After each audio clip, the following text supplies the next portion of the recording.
Hey, we're at the river with Lance Nyberger and Britlin Adame, and guess what? We're getting ready for the suicide prevention, breaking the silence walk, which is going to be a week from Saturday. You guys got to be excited about that. It's always a big deal. This is the 18th annual.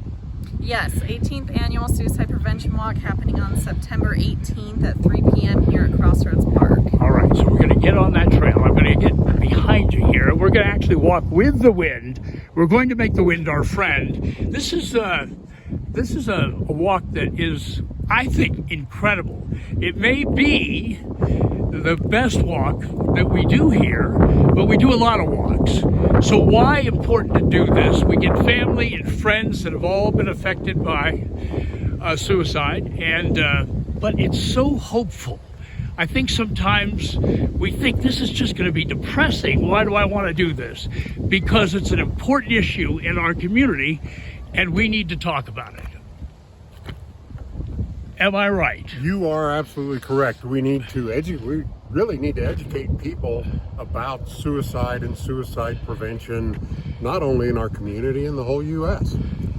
It's a tough topic to talk about, and that's what people sometimes dwell on, but you know what? It is a big deal here, and we need to talk about it. Yeah, that's one of our goals, and one of our missions is to break the stigma surrounding suicide. So a lot of times people think if you talk about suicide, you're going to put that idea in someone's head. And in fact, the opposite is true. We want to talk about suicide. That way people know about resources, what warning signs and risk factors to look for. Well, right, and we celebrate lives along the way, too. We do. And there's such inspirational sayings that you guys put up along the way. I love that stuff. And again, we come to the end with the notion of not futility, but I think hope. I think hope and support, knowing that you're gathering with other people who've lost a loved one to suicide. You're not alone. There are others sharing your pain is helpful and helps people get through the day. Well, let's walk a little bit more along the path here. It is such a pretty walk. How long is it?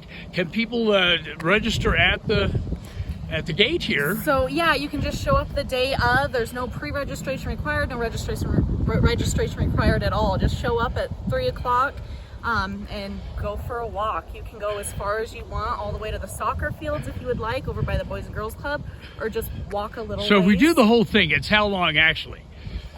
Ooh, if you walk out there and back, it could be 2.5 to 3 miles maybe. Boy, let it be a little breezy like this today, because you know why? It just cools you off a little bit. Yes. Some people just like to sit on a bench and enjoy the walking path, the river, and think about their loved one. If we just open up about stuff, we're going to do a lot better on this topic, and we just need to keep talking about it, no matter how awkward it is or whatever. Exactly. We just need to put it aside and know that here, things are a little different. And why do you suspect we have a little more of it here? You know, there's a lot of theories that go along with it. Some people, it's like lack of resources. We're isolated. We're a part of that suicide belt that kind of runs in this general location. And like I said, there's just a lot of thoughts and myths around it. But we just want to make sure people know about those warning signs, risk factors, and just know that it's okay to talk about suicide. So through August in our community, there's been at least 20 suicides this year.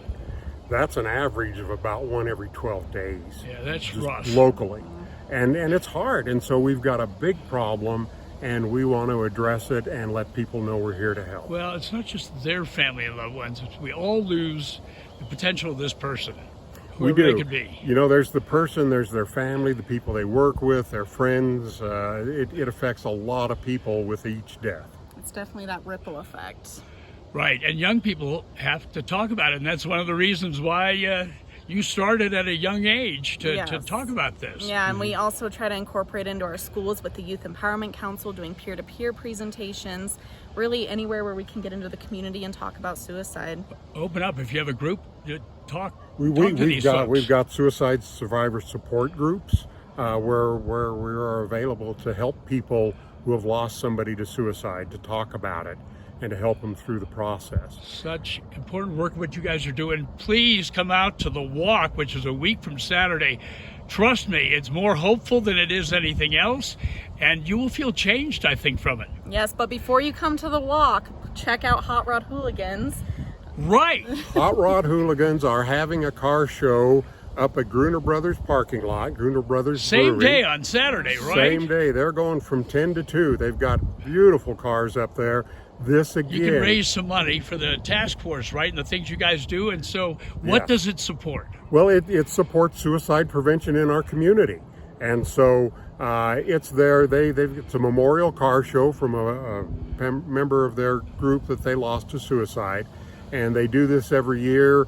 They're fully behind suicide prevention in our community, and all the funds go to help suicide prevention locally. All right. Well, we celebrate these lives and therefore keep the dialogue going on what's going on here. Come to the walk, which again starts at what time a week from Saturday? September 18th at 3 p.m. here at Crossroads Park. And the car show starts at what time? 10 o'clock up at Gruner Brothers Brewery.